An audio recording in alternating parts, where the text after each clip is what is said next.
요한복음 14장 6절 우리 한 목소리로 함께 읽읍시다. 예수께서 이르시되 내가 곧 길이요 진리요 생명이니 나로 말미암지 않고는 아버지께로 올 자가 없느니라. 아멘.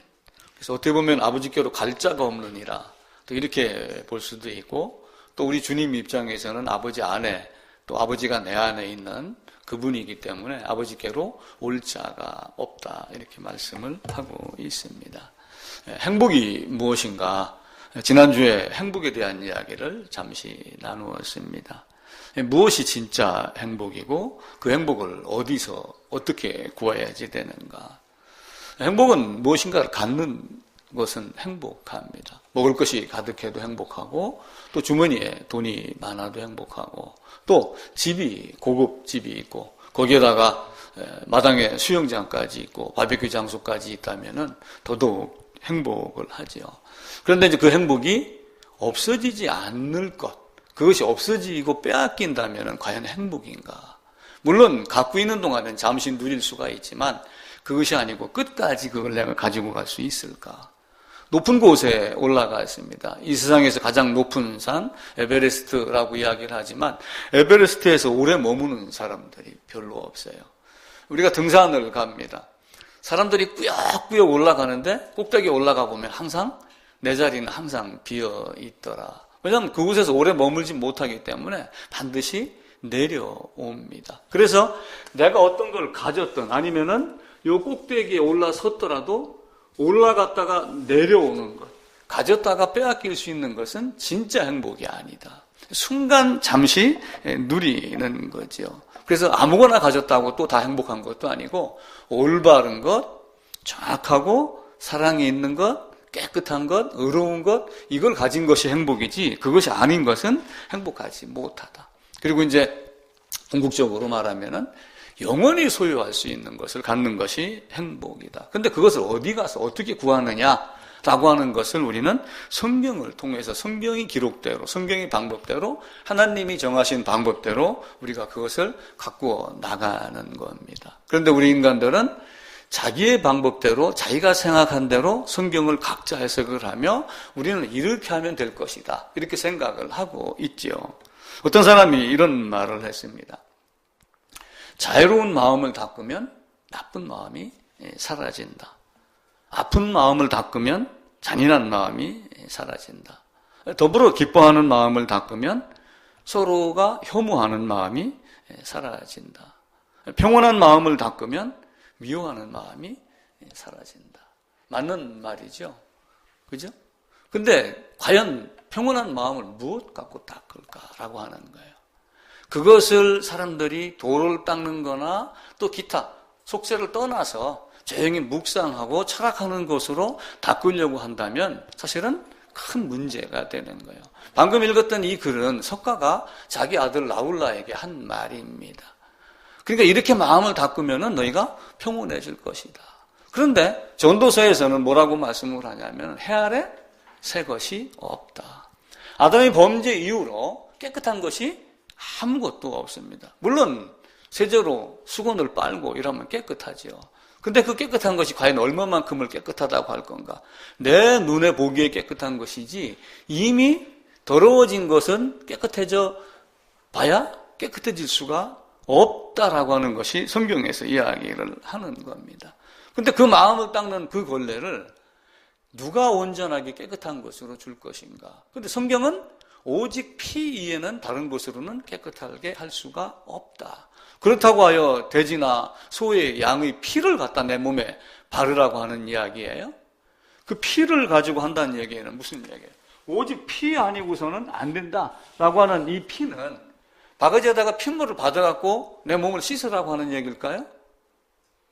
아니에요. 이 피는 죽음을 이야기를 하는 겁니다. 그러니까 씻기 위해서, 사함 받기 위해서 죽는 것 외에는 다른 방법이 없다라고 하는 것을 이야기를 하는 거예요. 그런데 예수님의 피로 너희가 그렇게 되어 있다라고 사람들은 이야기를 하지만, 그럼 많은 사람들이 예수님이 이 세상에 구주로 오셨습니다 라고 이렇게 이야기를 합니다. 예수님이 당신의 구세주입니까? 이렇게 묻는 거예요. 웨슬리가 24살에 목사가 돼가지고 한 10년 동안 열심히 전도를 한다고 하긴 했는데 한 10년 지난 후에까지도 구원에 대한 확신이 없었습니다. 그러다가 어떤 사람들을 만났죠. 근데 그 사람들을 만나면서 하는 이야기가 뭐냐면은 예수님이 우리의 구주시다 라고 하는 걸 얘기를 합니다. 밖에 나가서 설교하면서 예수님이 우리의 구주다, 예수님이 우리를 위해서 돌아가셨다, 이렇게 이야기를 합니다. 근데 그 모라비아 형제들 중에 한 사람이 웨슬리에게 물었어요. 그러면 예수가 당신의 구주입니까? 이렇게 물었어요. 근데 웨슬리가 거기에서 대답을 하지 못했더라. 우리는 우리라고 하는 단어를 제가 가능하면 쓰지 말자 이런 얘기를 많이 했잖아요. 우리라고 하지만 가만히 따지고 봤을 때 나 개인이라고 하는 속성을 이해를 하셔야지 돼요. 우리는 우리에게 묻혀가는 경우가 많습니다. 우리는 이런 자입니다 라고 그러는데 그럼 당신은 그런 자인가? 나는 그런 자인가? 라고 1인칭으로 자기에게 묻는다면은 그런 모습이 될 거예요. 근데 그 웨슬리가 말을 못하고 고민을 하고 있다가 나중에 그 질문을 한 그 사람들을 3년 후에 찾아갔습니다.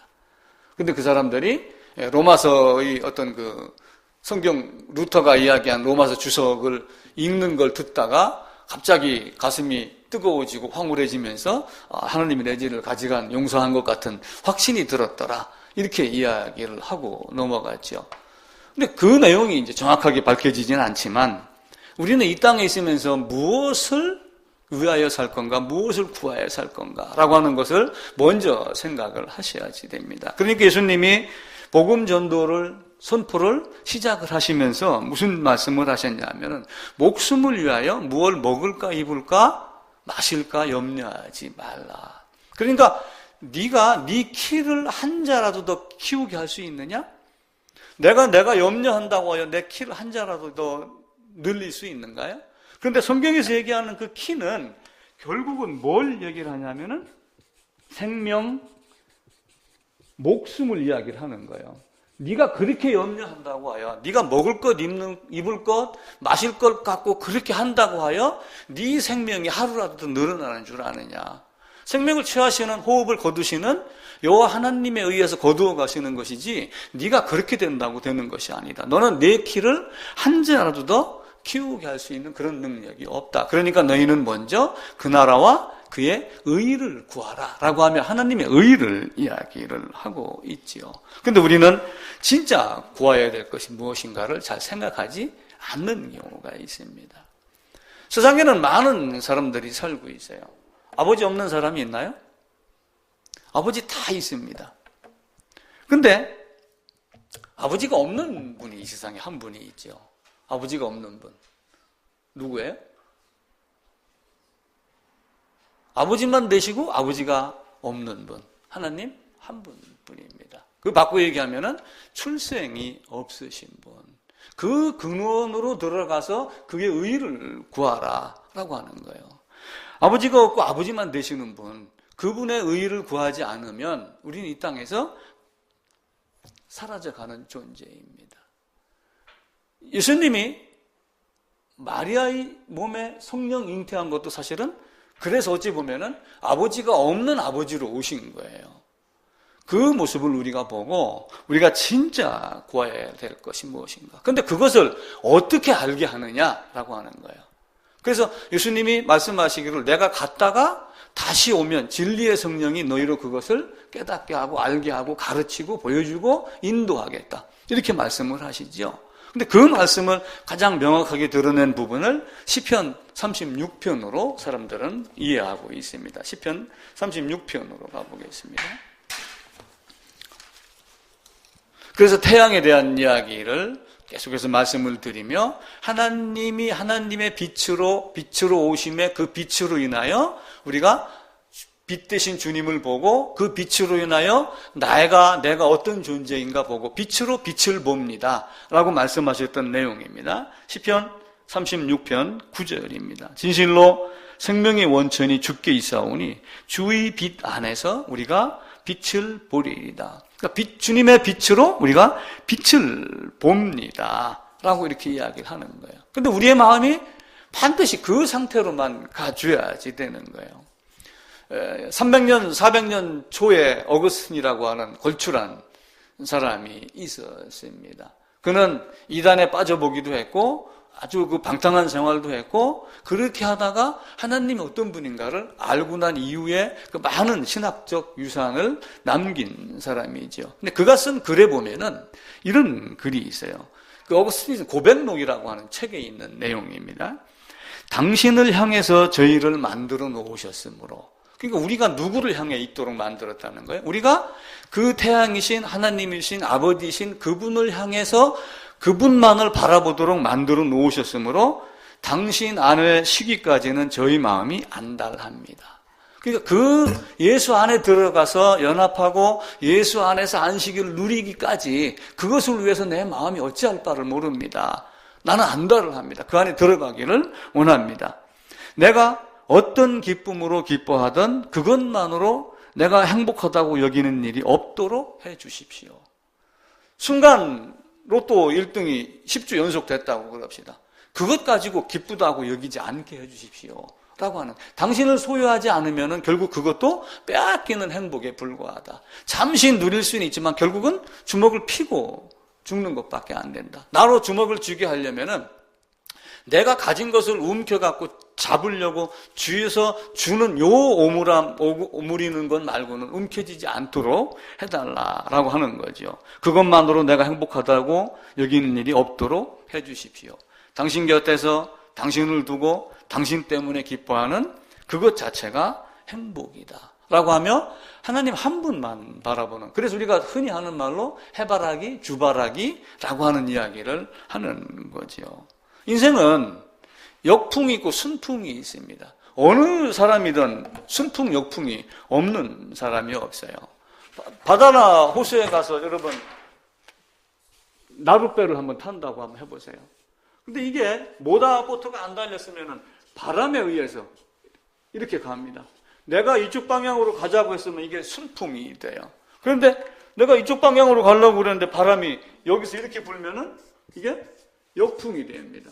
우리 인생은 이렇게 순풍과 역풍을 계속해서 맞이합니다. 이게 없는 사람이 아무도 없어요.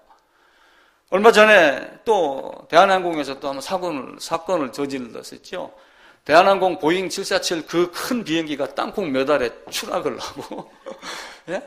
그 큰 비행기가 물컵 하나로 그냥 폭포수를 들여맞아가지고 지금 난립니다. 방송에 보니까 야, 나 몇 살이야, 너 마흔이야, 시운이야 이렇게 하면서 떠드는 어떤 이런 모습들, 그 발악을 하듯이 막 소리를 지르는 이런 모습들.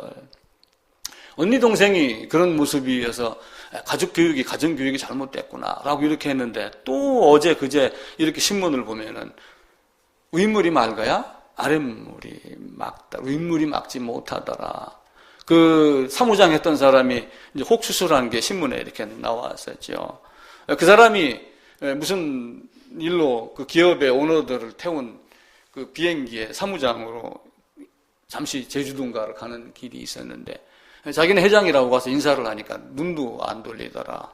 뭐 그런 이야기를 합니다. 그러니까 그 옆에 저쪽에 앉아있는 어느 기업의 오너가 부르더랍니다.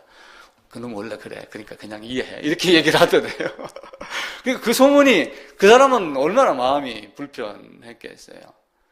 우리 인생이 그런 겁니다. 그 땅콩과 물 한 컵이 떨어지기 전까지 그들에게는 그것이 순풍이었습니다. 모든 것이 세상의 번창과 성공과 이런 것들이었죠. 인천에 제2여객 터미널을 세워가지고 다른 항공사들도 들어가기를 원했는데 대한항공만 들어갔다. 그래갖고 질투의 대상인데 지금 그걸 박탈하자. 대한이라고 하는 이름도 뺐자. 뭐 이런 이야기들도 많이 하고 그럽니다. 시편 73편에 보면은 그 내용이 나와요. 부자들은 얼마나 잘 먹고 잘 살았는지, 우리 시편 폈으니까 그 뒤에 한번 넘겨봅시다. 73편입니다.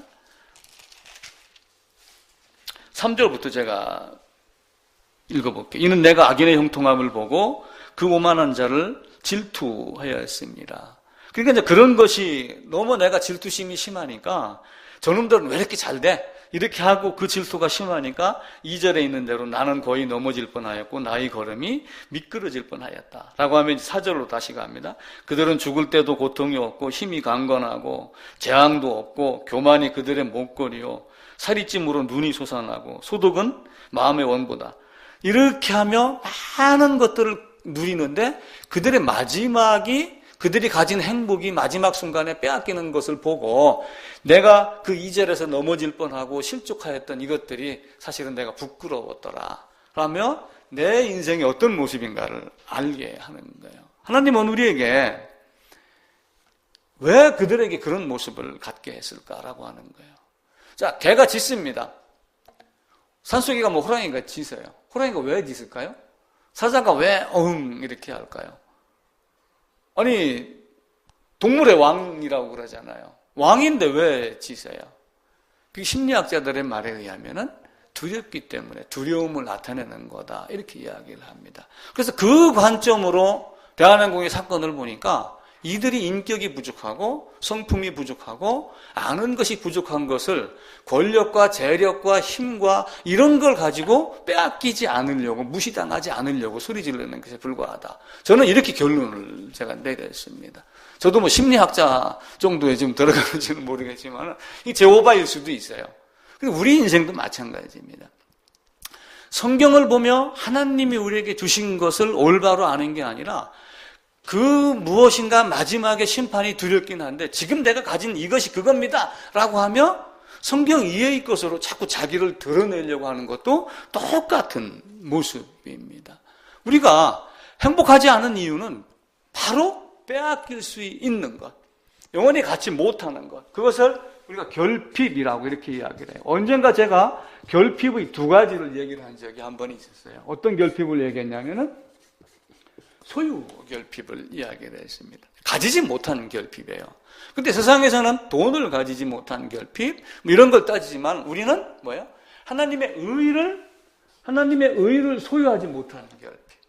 또 하나님이 우리에게 양자를 되게 하고 아들 삼으셨습니다.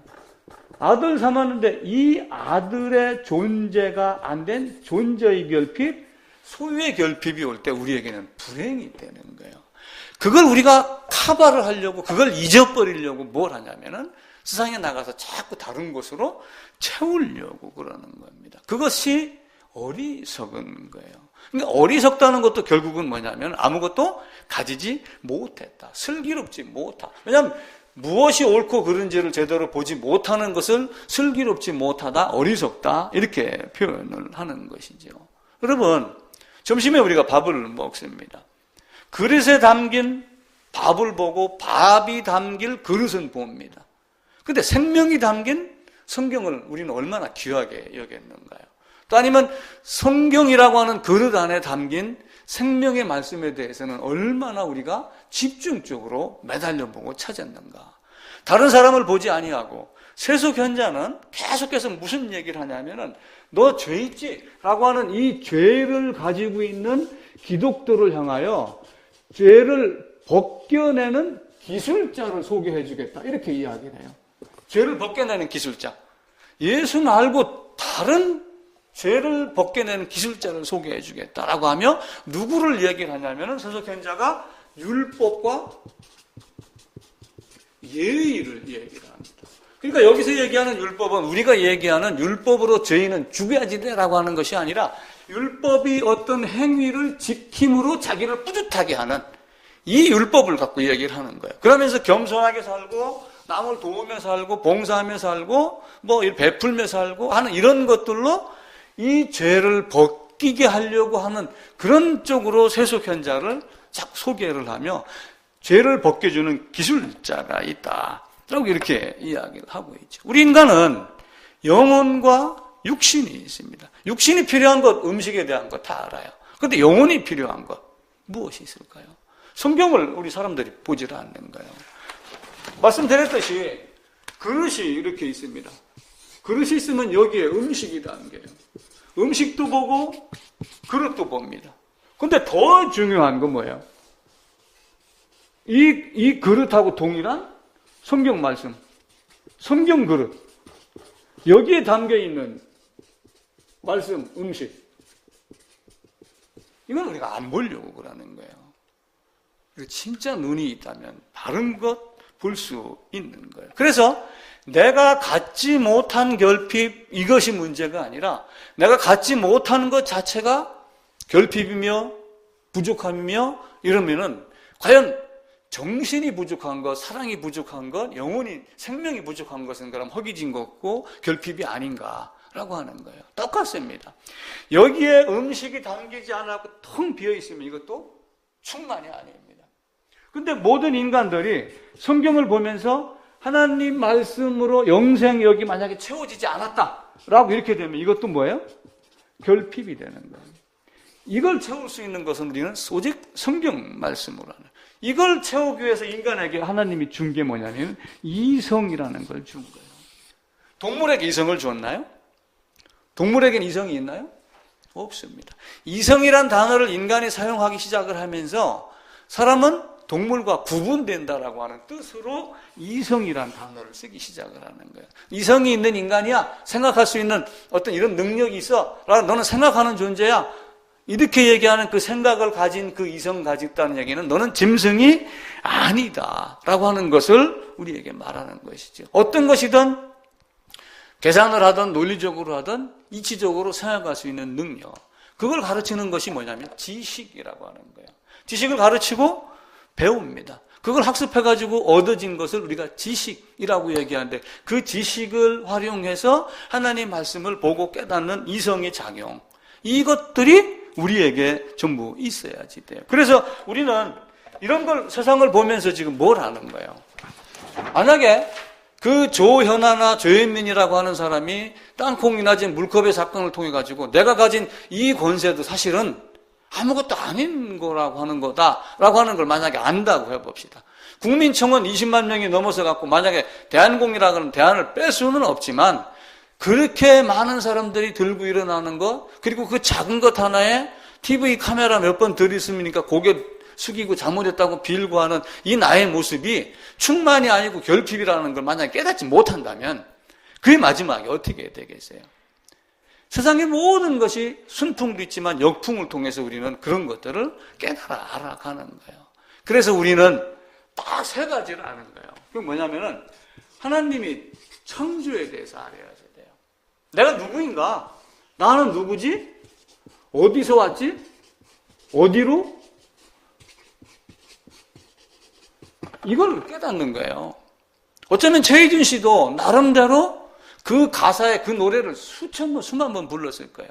그럼 본인도 그 노래를 부르며 진짜 나는 어디서 왔다가 어디로 가는가? 저 구름같이 떠있다 그냥 사라지는 존재인가? 아마 생각을 많이 했을 거예요. 그럼에도 불구하고 그가 그걸 갖지 못했다면은 불행한 자가 되는 것이고, 그걸 가졌다면은 그는 올바른 모습이 되어 있겠죠. 그 다음에 뭐야? 타락입니다. 나는 누구야? 나는 어디서 왔다가 어디로 가? 왜 내 모양은 지금, 내 꼬라지는 왜 지금 이렇게밖에 안 돼? 왜 세상은 이렇게 빈부격차도 있고 생로병사도 있고, 나는 죽으라고 했는데 왜 아직도 취직이 안 되고, 죽으라고 땀 흘렸는데도 불구하고 왜 나는 삽질을 해야 되고, 뭐 여러 가지가 있어요.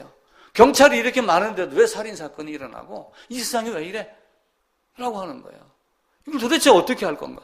여기 있는 이런 모든 것들은 전혀 극복할 수 없는 건가? 이 부패를 해결할 수 없는가? 이거를 우리는 타락이라고 하는 이 창조와 두 번째 타락이라고 하는 것에서 계속 고민을 해야지 돼. 그리고 나머지 세 번째는 뭐예요? 이걸 해결할 자가 누구인가? 어떻게 해결할까? 어디서 해결할 건가? 라고 하는 거예요. 이 부족의 결핍을 누가 채워줄 건가? 누구예요?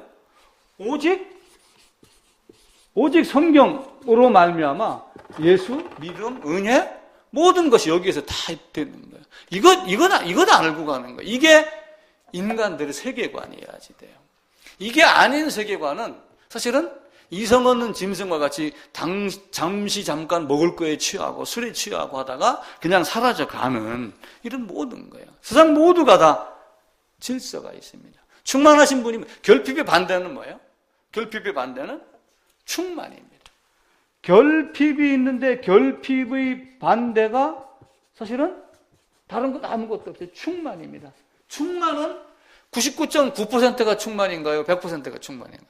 99.9%는 충만이 아니에요.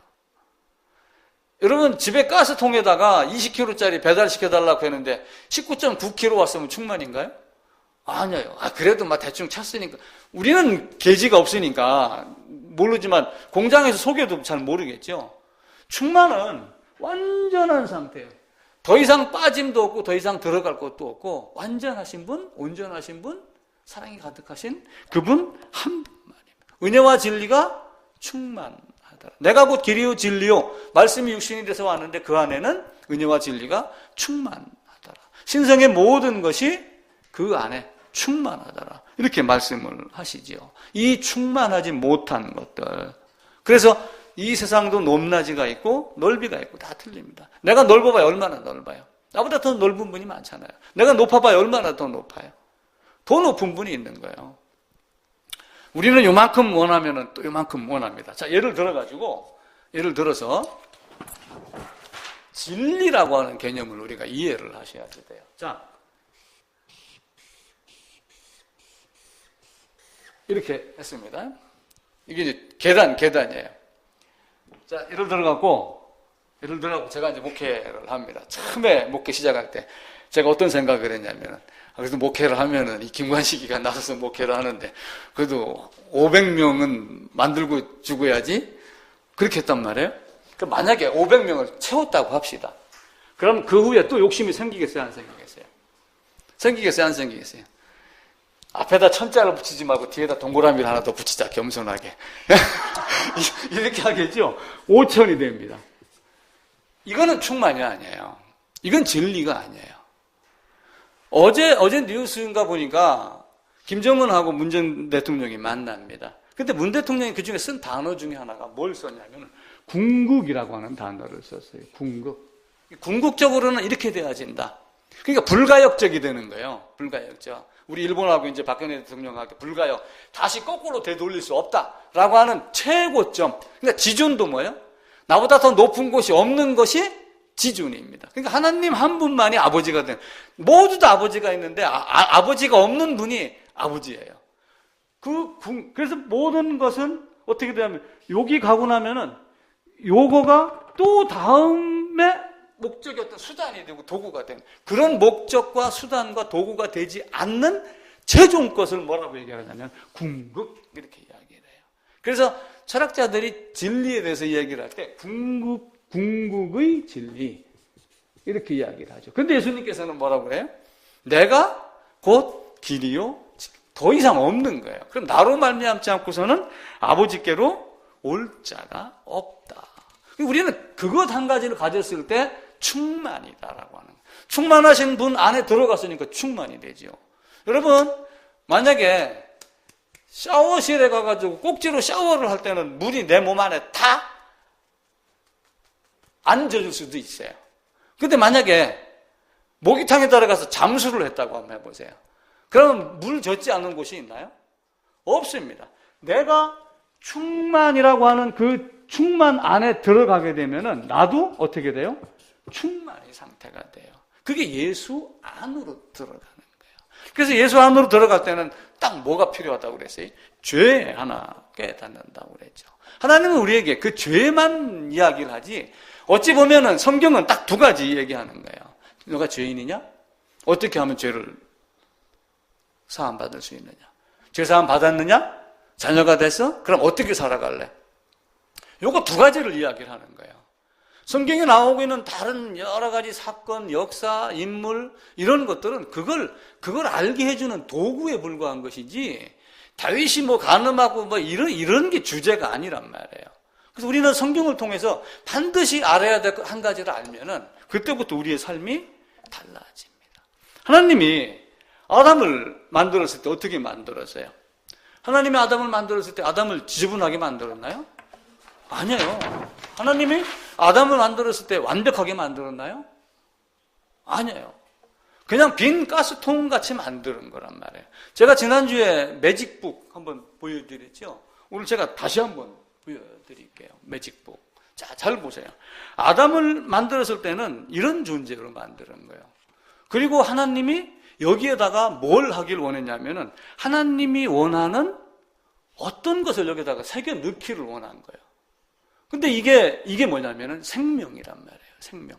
근데 하나님이 이 상태에서 너는 선악과 생명 둘 중에를 놓고 생명을 먹어. 생명 위에 다른 것을 먹으면 안 돼. 죽어라고 했는데 아담은 뭘 먹었어요? 이걸 먹은 거란 말이에요. 자, 그러면은 이 까만 걸 지우기 위해서 이걸 찢어내나요? 하나님은 아담이란 존재를 놔둔 상태에서 아담의 속을 하얗게 바꾸기를 원하시는 거예요. 그게 피입니다. 지우개로 지운다고 지워지나요?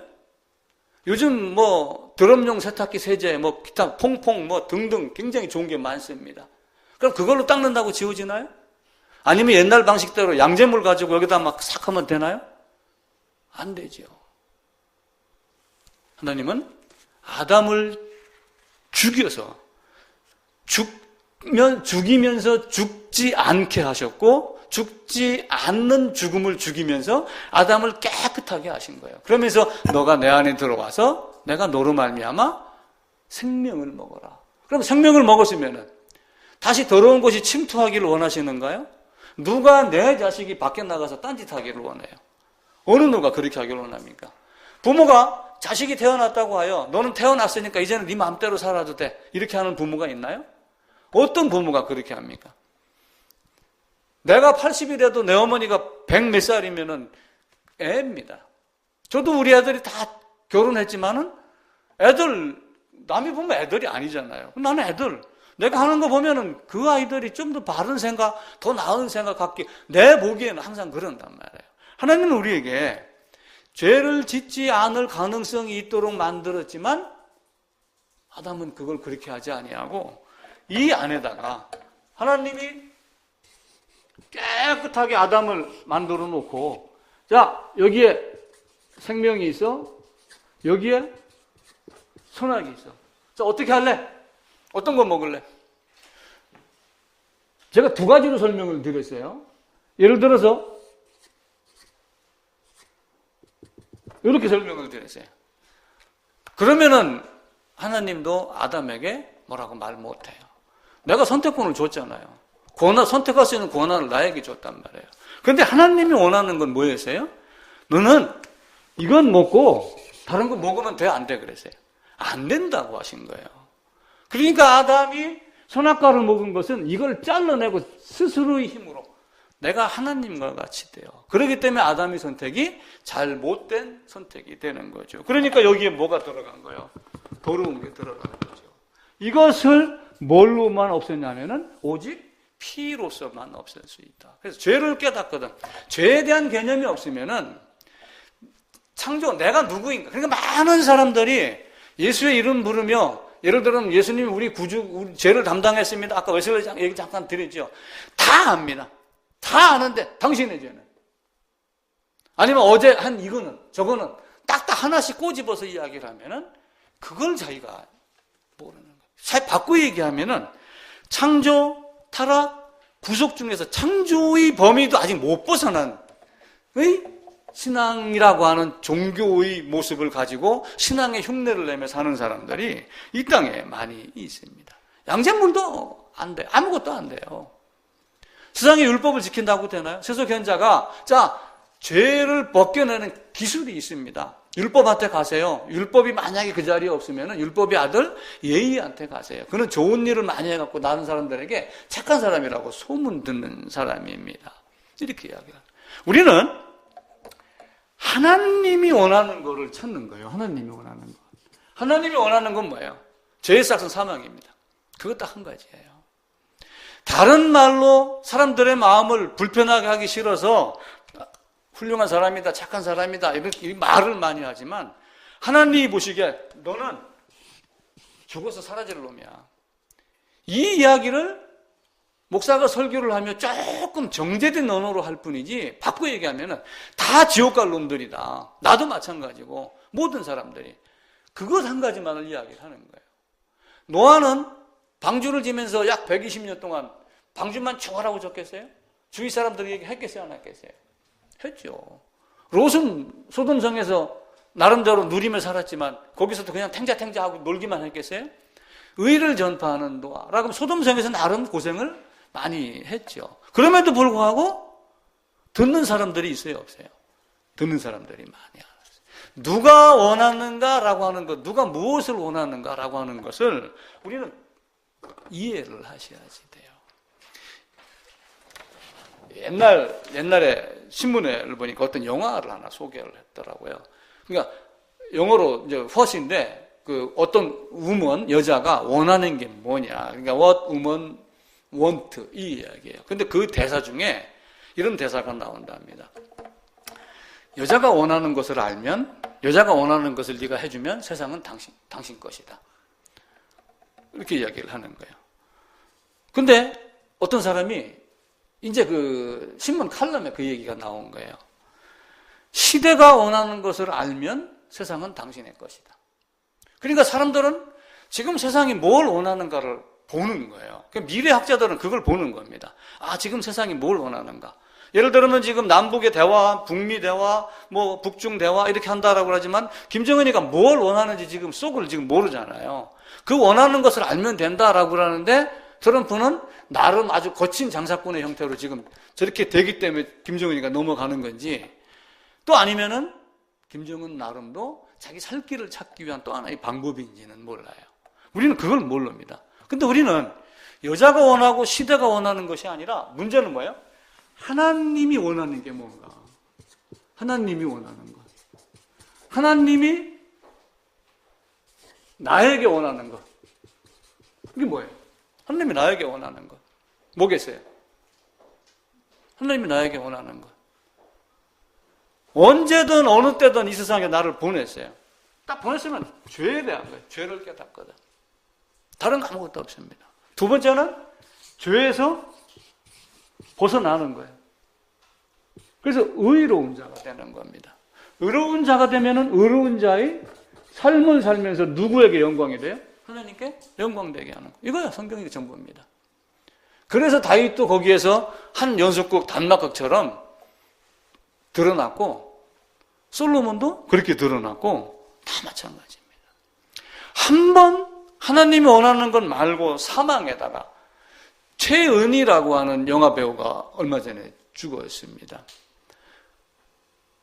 이부 홍콩인가 어디 갔다가 납치가 됐다고 8년 만에 다시 어디인가 가가지고 다시 이제 미국 대사관에 들어가서 나왔다고 그러죠.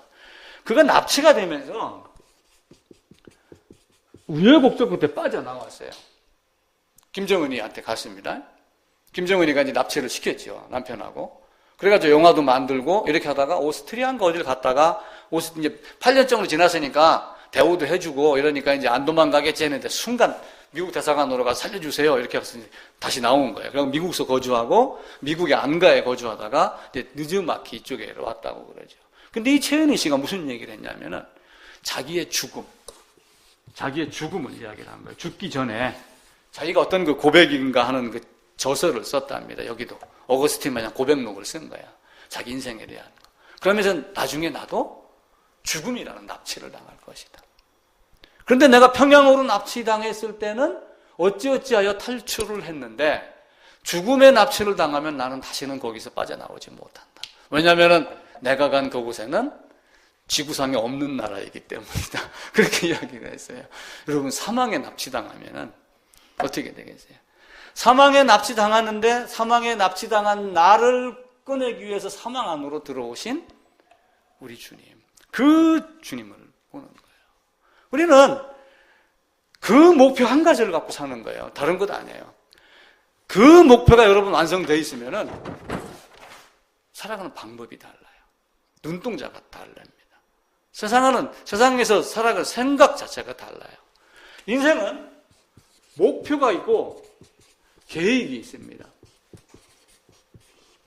자, 목표가 있고 계획이 있는데 퀴즈 낼게요. 어떤 일을 목표를 세우고 계획을 세웠는데 계획대로 안 됐어요.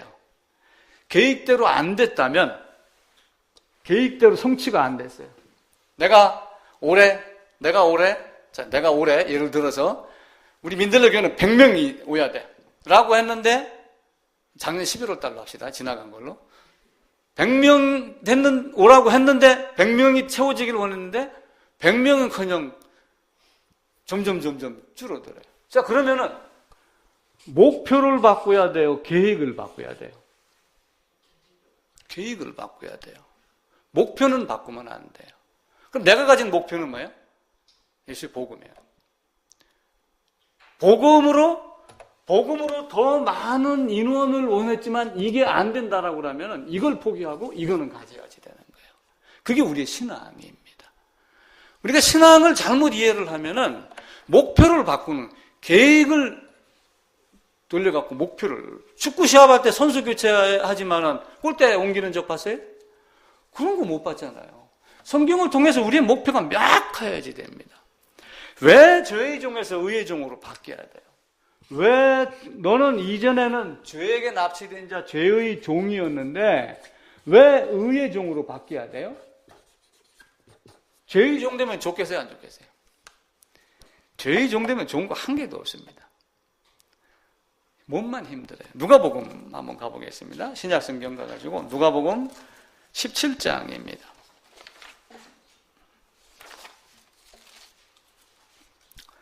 제 성경으로 124쪽입니다. 누가복음 17장 7절부터 우리 함께 읽어봅시다. 너희 중 누구에게 밭을 갈거나 양을 치거나 하는 종이 있어 밭에서 돌아오면 그더러 곧 와 앉아서 먹으라 말할 자가 있느냐? 도리어 그더러 내 먹을 것을 준비하고 띠를 띠고 내가 먹고 마시는 동안에 수종 들고 너는 그 후에 먹고 마시라 하지 않겠느냐? 명한 대로 하였다고 종에게 감사하겠느냐? 물론 밭에 가서 일하다가 일꾼으로 갔어도 같이 쉽시다 이렇게 하지요. 이때 당시에 주인과 노예의 상황을 이해를 하셔야지 돼요.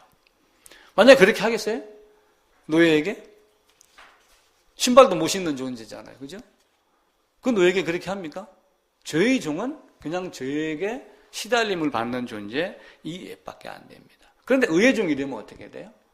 한 상에 둘러 앉아서 먹는다.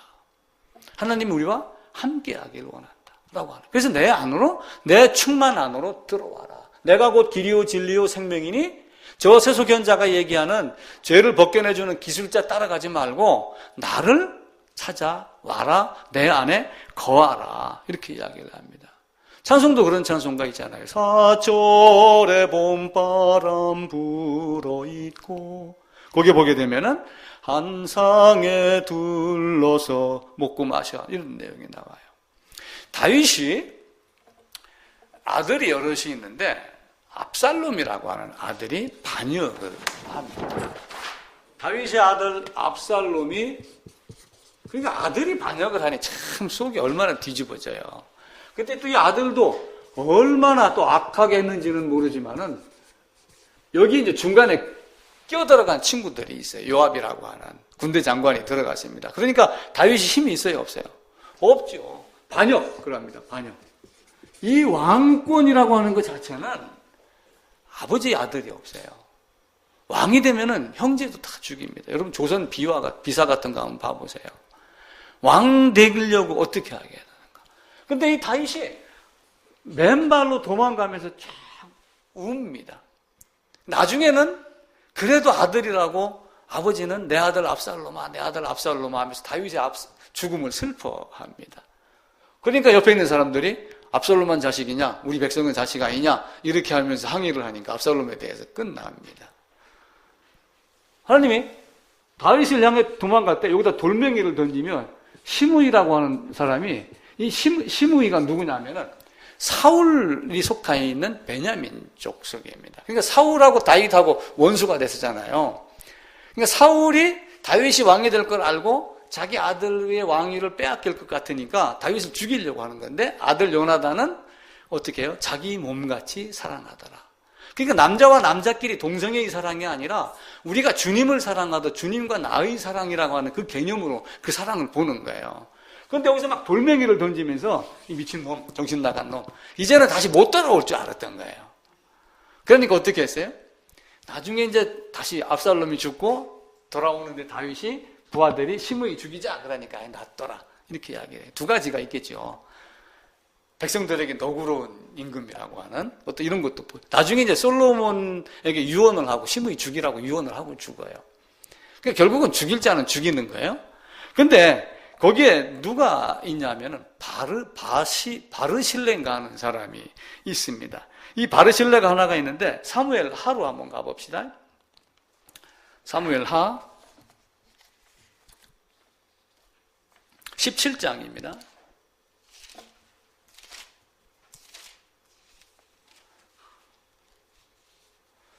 15장 30절 한번 읽고 뒤로 넘어가겠습니다. 다윗이 감난산 길로 올라갈 때 그의 머리를 그가 가리고 맨발로 울며 가고 라고 하는 이런 내용이 이제 나오고 16장에 시므이가 저주하고 돌멩이를 던지고 이렇게 합니다. 그러다가 17장에 가게 되면은 17장 17절입니다. 다윗이 마하나임에 이르렀을 때 17장 27절 제일 뒤에 보게 되면 길르앗 사람 바르실레가 침상하고 시끌 대야하고 음식하고 이런 걸 쭉 갖고 다윗과 함께 도망 나온 압살롬을 피해 도망 나온 많은 사람들에게 침상과 음식을 제공을 합니다. 그러니까 다윗이 고맙겠어요? 안 고맙겠어요? 고마워하죠. 압살롬이 제거가 되고 다윗이 돌아갈 때 이 바르실레에게 나하고 같이 돌아가자 이렇게 이야기를 해요. 나하고 돌아가자. 그러니까 이 사람이 이렇게 하고 돌아간 게 아니에요. 내가 이렇게 돌아간 게 아니라 19장입니다. 19장 31절 가면은 길르앗 사람 바르실레가 왕이 요단을 건너가게 하려고 로글림에서 내려와 함께 요단에 이르니 라고 하며 이제 또 다시 그가 왕을 공개를 합니다. 공개를 이제 섬긴다는 이야기죠. 그런데 왕이 바르실레에게 뭐라고 얘기를 하냐면은 사무엘하 19장 33절입니다. 왕이 바르실레에게 이르되 너는 나와 함께 건너가자 예루살렘에서 내가 너를 공개하리라. 이렇게 하며 왕과 바르실레가 한 상에서 먹고 마실 것을 이야기를 해요. 이게 죄와 의의 차이가 됩니다. 죄의 종은 가서 일하고 씻고 뭐 해도 그냥 수고한 게 당연히 할 일을 한 거야. 모든 거 다 하고 그리고 너는 가서 먹어라. 예를 들면은 땅콩이나 물컵이나 이런 모든 것들이 사실은 이런 주전관계에 딱 매여 있기 때문에 사무장이 와서 무릎을 꿇고 땅콩을 줘서 집어 던지고 나이 많은 사람들에게 물컵을 던지고 하는 것과 똑같은 행동을 하는 거예요. 그런데 다윗은 바르실레에게 왕인 내가 너를 지금부터는 공개하겠다. 왜냐하면 네가 나와 함께 하기를 원했기 때문에 네가 시므야와 같이 나를 저주한 게 아니라 내 안으로 들어오기를 원했기 때문에 내가 너와 함께 하겠다. 그런데 바르실레가 무슨 얘기를 하냐면은 35절에 내가 나이가 80세라 이제는 음식 맛도 모르고 어떤 사람들이 노래를 해도 이게 제대로 들리지도 않고 이렇게 하니까 그 영광을 내 자식들에게 주세요. 이렇게 하며 영광권을 누구에게 넘겨주냐면은 자기 자식들에게 넘겨줍니다. 그런 다윗이 나중에 이제 돌아가서 죽을 때 유언을 하며 솔로몬에게 이 바르실레의 아들들을 솔로몬과 한 상에서 먹고 마시게 해라. 이렇게 이야기를 해요. 또 다윗도 요나단과 서로 집을 지켜주기로 약속을 했습니다. 그러니까 사울이 죽고 요나단이 전쟁에서 죽습니다. 그런데 그 아들 무비보셋이 있는데 그 전쟁통에 도망가다가 낙이 말 위에서 떨어져 갖고 절름발이가 되는데 그 종이 지키고 있었죠. 근데 이제 그 종을 찾아가지고 사울의 식구가 있느냐, 요나단의 아들이 있느냐 해갖고 그 무비보셋을 데려다가 다윗과 한 상에서 먹고 마시게 했어요. 그게 죄와 의의 차이입니다. 죄는 계속해서 심부름, 종, 의는 함께 의가, 왕과 한 상에서 함께 먹는 게 그게 어디예요? 여러분, 청와대에서 만찬한다고 한번 해보세요. 청와대 만찬장 이렇게 있는데 여기에 이제 뭐 있고 테이블이 이렇게 있습니다. 이 자리에 들어가는 것만도 영광이에요. 그죠? 그런데 여기에 문재인 대통령이 앉았어요.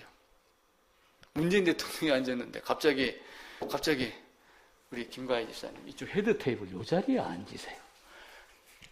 똑같은 거예요. 왕과 한 상에서 먹고 마시게 하겠다. 그게 하나님이 우리에게 준 상급입니다. 그 상급을 얻기 위한 그 상급이 뭐냐면 의로움이라고 하는 거예요. 하나님은 처음부터 그렇게 계획하셨던 것을 바꾸거나 그렇게 하지 않아요. 세속현자는 계속해서 율법, 죄를 벗겨주는 기술자, 예의 이런 걸 이야기를 하지만 하나님은 그게 그렇지 않아요. 우리는 눈 잘못돼 갖고 마음이 순간 바뀌면은 그렇게 되는 거예요. 저기 며칠 전에 또 JTBC에서 그 땅콩하고 만민교회하고 막 방송하다가 또 어떤 사랑의 교회가 또 한번 나왔어요. 사랑의 교회가 왜 나왔냐면은 오정현 목사가 미국에서 목사 안수를 받았어요. 교단이 다릅니다. 그래서 교단과 교단끼리 이동을 할 때는 편목이라고 하는 과정을 거쳐야지 돼요. 근데 합동신학교에 들어가면서 편목이 아니라 그냥 일반 편입을 해갖고 2년인가를 그냥 다니는가 봐요. 근데 이제 그게 지금의 이제 문제가 되니까 일부 성도가 이 사람은 합동교단에 목사 자격이 없습니다라고 했는데 지방 고등에서는 있다라고 하는 대법원에서 없다 이렇게 판결을 내렸어요. 그게 이제 합동교단에서 또 날리고 사랑의 교회에서 지금 난리가 되죠. 옥하는 목사가 무엇을 했냐면은 제자 훈련을 했어요. 제자 훈련을 해갖고 미국의 LA의 무슨 교회에 그 있는 오정현 목사를 옥하는 목사가 훈련을 시키고 열심히 했죠. 근데 그 열심이 진짜 열심을 위한 열심이었는 건지 아니면은 어떤 디딤돌로 삼기 위한 열심을 가장한 열심이었는지는 아무도 몰라요. 근데 그럴 가능성이 많아요. 왜 그러냐면은 사랑의 교회에 있으면서도 나는 소망교회 목사가 돼야 될 사람이야. 이런 이야기를 자주 했다고 그럽니다. 그러니까 어떤 영광의 자리를 자기는 따로 알고 있는 거예요. 그런데 옥하는 목사도 그 사람 보는 눈이 없었던 거예요. 그 당시에 그 열심이 있었으니까 너 들어와서 사랑의 교회 내 후임자 해 라고 해놓고 그게 시간이 몇 년 지나면서 교회가 다른 방향으로 가니까 결국은 무슨 이야기를 한 거예요? 오정현 네 정체가 뭐냐? 네 정체를 밝혀라. 이렇게 이야기를 한 거예요. 그럼 그 양반도 결국은 콩깍지 씌웠던 거예요.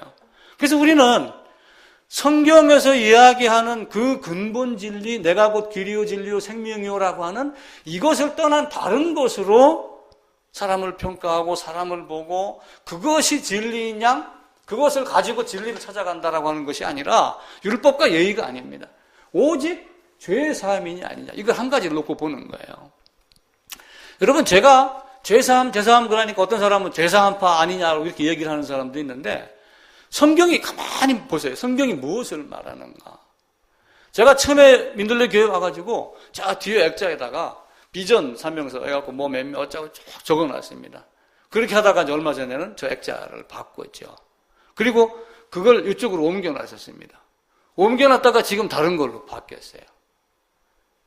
옮겨놓고 바꿔서 지금 뭐라고 적었냐면 내 인생에서 가장 중요한 순간은 제가 타이틀 딱 3개로 해서 정리를 따로 해놓고 옆 벽에다가 지금 붙여놓고 제가 매번 봅니다.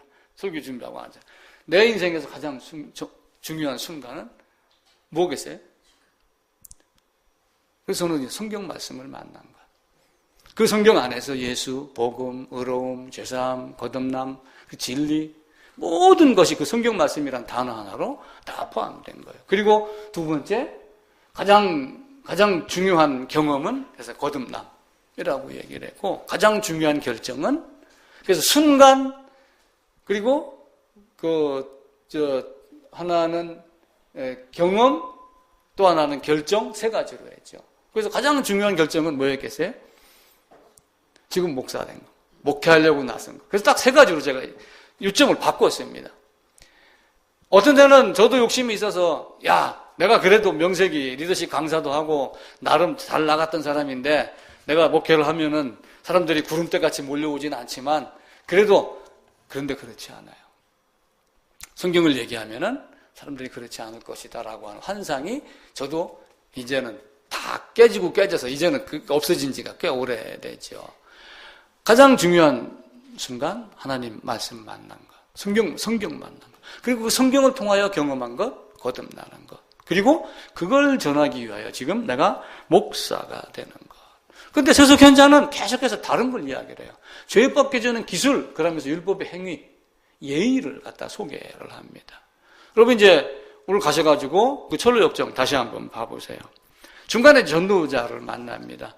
그 친구가, 전도자가 세속현자의 말을 듣고 율법과 예의를 만나려고 그 세상 이치시로 갑니다. 원주시가 아니라 세상 이치로 가서 이치시로 막 가는데 막 또 괴로운 거예요.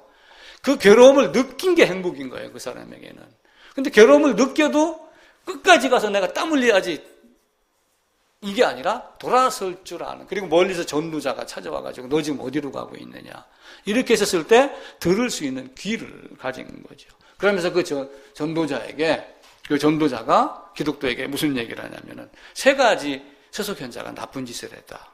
너를 바른 길에서 떠나게 했다.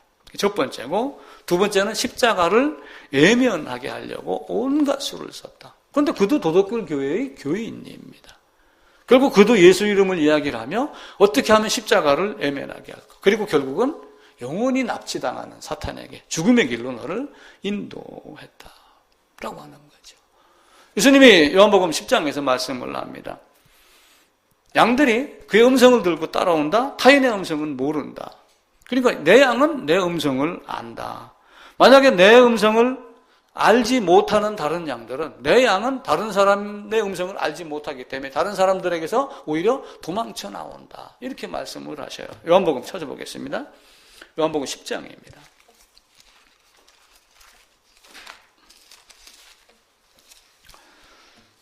163쪽입니다.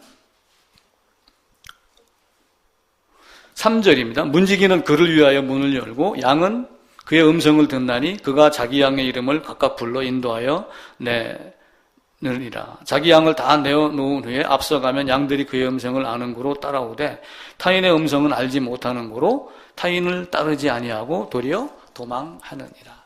그러니까 전도자의 교훈이 있었지만 기독교는 세속현자의 말을 듣고 순간 하나님의 음성으로 알고 성경이 진리인 줄 알고 따라갔지만 결국은 따라가는 도중에 그것이 그 음성이 아닌 줄을 알고 바꿔서 내려오는 이 모습을 갖는 겁니다.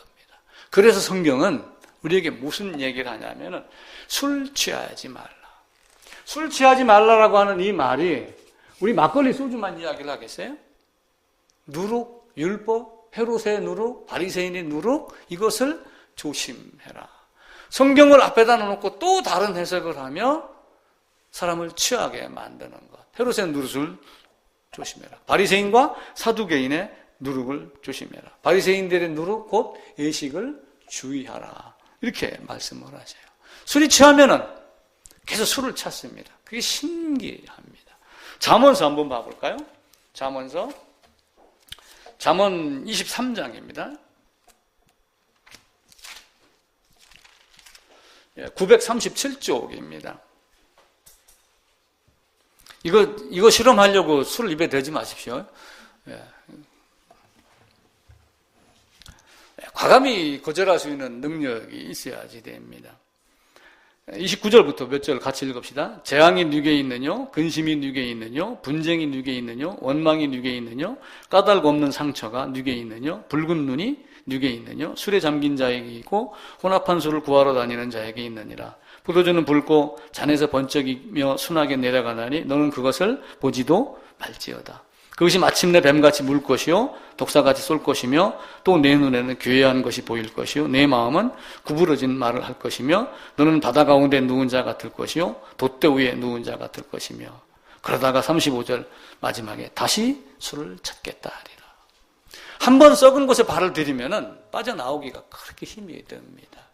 여러분, 세상도 마찬가지예요. 율법에 취하면은 복음이 보이지 않습니다.